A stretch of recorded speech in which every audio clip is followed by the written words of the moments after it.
And I think we've displayed that. I built the military in my first term, much of it. It was when I inherited the military, it was like when I inherited the border. The border was a mess, and the military was a mess. A lot of you know that because you were there to witness it, and now we have the strongest military that we've ever had. We're just getting a approval of $1.5 trillion to upgrade our military still further.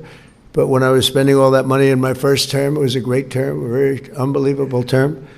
We had the best economic numbers that the country's ever had. Now we're going to blow them away. We're blowing them away right now. But I built the military in my first term with the help of a lot of great admirals, generals, and everybody else. And I didn't know we'd be using it quite so much, but that's okay, whatever it is, because in the case of Iran, we're not going to let Iran have a nuclear weapon. And we're not going to let that happen, and we won't let that happen. And so we're dealing with people that want to make a deal very much, and we'll see whether or not they can make a deal that's satisfactory to us. We have it very much under control. The blockade is unbelievable. The Navy's been incredible. The job they did, it's like a wall of steel. Nobody goes through. In particular, the Iranians, they're not getting anything through one way or the other, so they're out of business. And we'll see whether or not they are agreeing. And if they don't agree, they'll end up agreeing shortly thereafter. So that's the way it is. And I thought you might want to have a little rundown now. The fake news is all happy because they can hear what we had to say. And I have to say, JD's doing a fantastic job. He's working with us, with him and all of the team, Marco, and we have Steve Witkoff, Jared. We have a whole group, the generals, and General Kane has been fantastic. Pete Hegseth, incredible. We have just a great group of people. CIA, John Ratcliffe, he's great. I think Mrs. Ratcliffe's even here someplace. And are you here, Mrs. Ratcliffe? I think somebody said yes. But we have amazing people. We have an amazing military. And I think it's on display. Sometimes you'd rather not have it be on display, but they're there for a purpose. And the greatest military anywhere in the world. And the world is watching us as we do our thing. And we have the respect of the world, which we didn't have. 2 years ago, we were a laughingstock all over the world. Now we have the hottest country anywhere in the world in every way. So I just want to congratulate you all because you're a big part of it. And I want to thank you, Melania. Amazing the job you've done. She did a little movie. It became the #1 movie. Now, you know.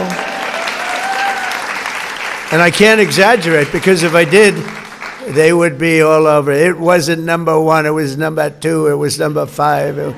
So I have to be very, very careful with it. And then it went streaming. This is a different world. I didn't even know what they were talking about. They said, oh. And it became #1 streaming, too. So congratulations. That's an amazing achievement. Huh? And most importantly to her, she's done an incredible job as First Lady. And she's an incredible mom. She has a little boy who's quite tall. He's a little boy to us, but he's quite tall, right? And he's great, Barron, and she takes great care of him. And thank you. Great mom. Today we're honored to welcome to the White House a group of strong and resilient women who represent the best of our country, the amazing military mothers. So important, and we want to thank you all for being here. So many of you I know are recognized, and I want to thank you very much because there's nothing like the White House, right? Is it the coolest? And by the way, right behind me, see that? You call it a window or a drape. I call it a knockout panel. Because behind that, in fact, if you want to see it, I think we could work it out, but behind that window is a end drape. In fact, the drapes are so nice, I think I'm going to leave them. How am I going to get a nicer something than that? But that's the entrance to the new ballroom that's being built, which everybody likes, especially since last Saturday evening. They like it even more because it'll have a thing called security. It'll be nice. But right back there is where we're building. So if you hear any pounding noises. The pile drivers are out. It's already up to the first floor, but we're a little bit ahead of schedule, right on budget. But it's going to be something great. It'll be one of the most beautiful buildings of its kind anywhere in the world. And you know, for 150 years, presidents have wanted a room. This is the ballroom right here. And it's too small. We had the king and queen of a lovely country, United Kingdom, and we would have had at least 1,000. Everybody wanted to be here, and we had 112 people, because this is a lovely room, but it's not big enough. It's got one, and it's been that way for many. If you like this video, then like, share and subscribe to Mirror Now.